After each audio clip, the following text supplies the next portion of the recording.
সেনাপ্রধানের একটি বক্তব্য চারিদিকে লিক হয়েছে। একটি অনুষ্ঠানে জেনারেলদের মধ্যে বক্তব্য দিয়েছেন অধ্যাপক ডক্টর মোহাম্মদ ইউনূসকে রাষ্ট্রপতি এবং বিএনপির ভারপ্রাপ্ত চেয়ারম্যান তারেক রহমানকে প্রধানমন্ত্রী করে জাতীয় সরকার গঠনের প্রস্তাব দেওয়া হয়েছে। বিএনপির ভারপ্রাপ্ত চেয়ারম্যান তারেক রহমান হবেন প্রধানমন্ত্রী আর জামাতে ইসলামের আমির ডাক্তার শফিকুর রহমান উপপ্রধানমন্ত্রী। শুধু তাই নয়, নোবেলজয়ী ডক্টর মোহাম্মদ ইউনূস রাষ্ট্রপতি এবং বলে সাফ জানিয়েছে সেনাবাহিনী।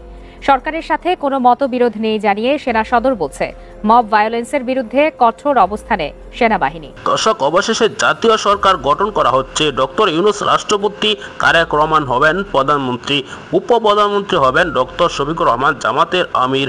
এমনকি বর্তমান রাষ্ট্রপতি পদত্যাগ করে চলে যাবেন, এমনকি তাকে গ্রেপ্তার করা হতে পারে বলে জানা যাচ্ছে। ভিডিওতে দেখতে পারবেন কি প্রস্তাব দিয়েছে সেনাবাহিনী। বর্তমান প্রেক্ষাপট নিয়ে যে তথ্যগুলো বেরিয়ে এসেছে, সম্পূর্ণ তথ্য আপনারা ভিডিওতে দেখতে পারবেন। এক সেকেন্ড না টেনে পুরো ভিডিওটি দেখবেন, একটি লাইক করে আমার সাথেই থাকবেন।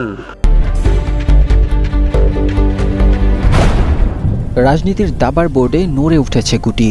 শুরু হয়েছে নতুন এক খেলা। চারপাশ নীরবতায় ছেয়ে গেছে, কিন্তু বাতাস যেন ভারী হয়ে উঠেছে প্রতিদিনের নিত্য নতুন ঘটনায়। হঠাৎ করেই সামনে এলো বিস্ফোরক এক প্রস্তাব। বিএনপির ভারপ্রাপ্ত চেয়ারম্যান তারেক রহমান হবেন প্রধানমন্ত্রী আর জামাতে ইসলামের আমির ডাক্তার শফিকুর রহমান উপপ্রধানমন্ত্রী। শুধু তাই নয়, নোবেলজয়ী ডক্টর মোহাম্মদ ইউনূস রাষ্ট্রপতি এবং বিশিষ্ট চিন্তাবিদ ডক্টর বদিউল আলম মজুমদার হবেন উপরাষ্ট্রপতি। রাজধানীর জাতীয় প্রেস ক্লাবে যখন এই কথাগুলো উচ্চারিত হলো, তখন পুরো হল যেন থমকে গিয়েছিল। কিছুক্ষণ নিস্তব্ধতা, এরপর শুরু হয় তুমুল গুঞ্জন। শেকড় থেকে শিখরে প্রশ্ন উঠছে, এটা কি নিছকে একটি আলোচনা, নাকি আগাম নির্বাচনের আগেই গোপনে শুরু হয়ে গেছে জাতীয় সরকার গঠনের রূপরেখা চূড়ান্ত করার প্রক্রিয়া? উত্থাপন করা খসড়া অনুযায়ী জাতীয় সরকারের দায়িত্ব ভাগ হবে আনুপাতিক হারে। বিএনপি 25%, জামাত 20%, এনসিপি 15%, ইসলামী আন্দোলন 5%, বিশেষ গুরুত্বপূর্ণ ব্যক্তি 10%, বাকি দলসমূহ 25%। সুনির্দিষ্টভাবে বলা হয়েছে কারো মন্ত্রী হওয়ার সুযোগ নেই, বরং সবাই হবেন প্রতিমন্ত্রী বা উপমন্ত্রী। একদিক থেকে এটা আবারও ইঙ্গিত দিচ্ছে যে সরকার হবে উপদেষ্টা নির্ভর। রাষ্ট্রপতির কাছে থাকবে চূড়ান্ত সিদ্ধান্তের ক্ষমতা, অর্থাৎ প্রধানমন্ত্রী থাকবেন নীতি নির্ধারকদের ছায়ায়। গত এক বছরে বাংলাদেশের ভূরাজনৈতিক বাস্তবতায় সবচেয়ে বড় বাধা হয়ে দাঁড়িয়েছে ডক্টর মোহাম্মদ ইউনূস। ভারতের কূটনীতি তাকে হুমকি হিসেবে মনে করে, আবার পশ্চিমারা দেখছে এক সম্ভাব্য বিকল্প নেতৃত্ব হিসেবে। তাই তাকে রাষ্ট্রপতি করে কার্যত একটি নিরপেক্ষ অভিভাবকতন্ত্রের সৃষ্টি করা হলে দেশীয় রাজনীতির গতি ও গন্তব্য অনেকটাই বদলে যাবে। ভারতে অবস্থানরত সাবেক প্রধানমন্ত্রী শেখ হাসিনাকে ঘিরে নানা জল্পনা কল্পনা চলছেই। জাতীয় সরকার প্রতিষ্ঠিত হলে আওয়ামী লীগ থাকবে কোথায়? তারেক রহমানের নেতৃত্বে নতুন সরকার মানেই মোদি বিরোধী ঢাকা, আর সেটি ভারতের জন্য এক নতুন দুঃস্বপ্ন। বক্তারা বলেন, বর্তমান সংবিধানে প্রধানমন্ত্রীর অপরিসীম ক্ষমতা বিভক্ত করে রাষ্ট্রপতি, উপরাষ্ট্রপতি ও উপপ্রধানমন্ত্রীর মাঝেও সমতা আনা হবে। জাতীয় সরকার গঠন নিয়ে যেমন আশা, তেমনি উৎকণ্ঠাও বিরাজ করছে। জনগণ জানতে চায় এই সরকার কদিন চলবে, কারা নীতি নির্ধারক হবেন, নির্বাচনের আগেই কি গোপনে ভাগ হয়ে যাচ্ছে রাষ্ট্র ক্ষমতা? রাষ্ট্র পরিচালনার জাতীয় সনদ কি আদতে হয়ে উঠবে এক শ্রেণীর একচেটিয়া রাজনৈতিক চুক্তিপত্র? বাংলাদেশ এখন এক নতুন রাজনৈতিক সন্ধিক্ষণের দিকে এগিয়ে যাচ্ছে। তবে দেখার বিষয়, বাংলাদেশ কি এখন ষড়যন্ত্র মুক্ত হবে নাকি থেকে যাবে আগের মতোই? সেনাপ্রধানের একটি বক্তব্য চারিদিকে লিক হয়েছে। একটি অনুষ্ঠানে জেনারেলদের মধ্যে বক্তব্য দিয়েছেন, এবং সেই বক্তব্য আমরা যে সোশ্যাল মিডিয়ায় দেখতে পেয়েছি, সেখানে পরিষ্কার দেখা গেছে যে তার যে বক্তব্যের সারসংক্ষেপ সেটা ছড়িয়ে দেয়া হয়েছে ইচ্ছাকৃতভাবে সোশ্যাল মিডিয়া। কারণ তিনি যখন বক্তব্য দিয়েছিলেন সেখানে কোনো মিডিয়া উপস্থিত ছিল না, সেখানে সেনাবাহিনীর বাইরে কেউ ছিল না।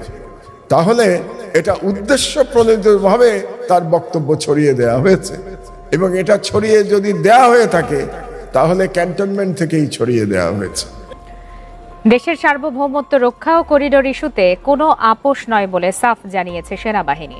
সরকারের সাথে কোনো মতবিরোধ নেই জানিয়ে সেনা সদর বলছে, মব ভায়োলেন্সের বিরুদ্ধে কঠোর অবস্থানে সেনাবাহিনী। দুপুরে সেনা সদরের ব্রিফিংয়ে এসব কথা জানান লেফটেন্যান্ট কর্নেল মোহাম্মদ শফিকুল ইসলাম। ব্রিফিংয়ে আরও জানানো হয়, জাতীয় নিরাপত্তা বিঘ্নিত হয় এমন কোনো কাজে সেনাবাহিনী সম্পৃক্ত হবে না। সরকারের নির্দেশনা মেনেই কাজ করছে সেনাবাহিনী।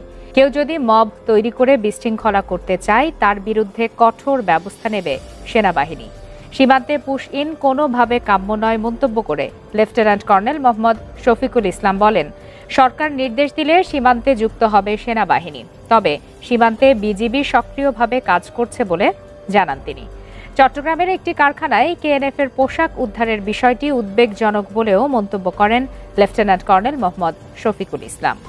সেনাবাহিনী ক্ষমতা নেওয়ারও কোনো ইচ্ছা বা এ ধরনের কোনো আমাদের মধ্যে এ ধরনের কোনো আলোচনা হয়নি।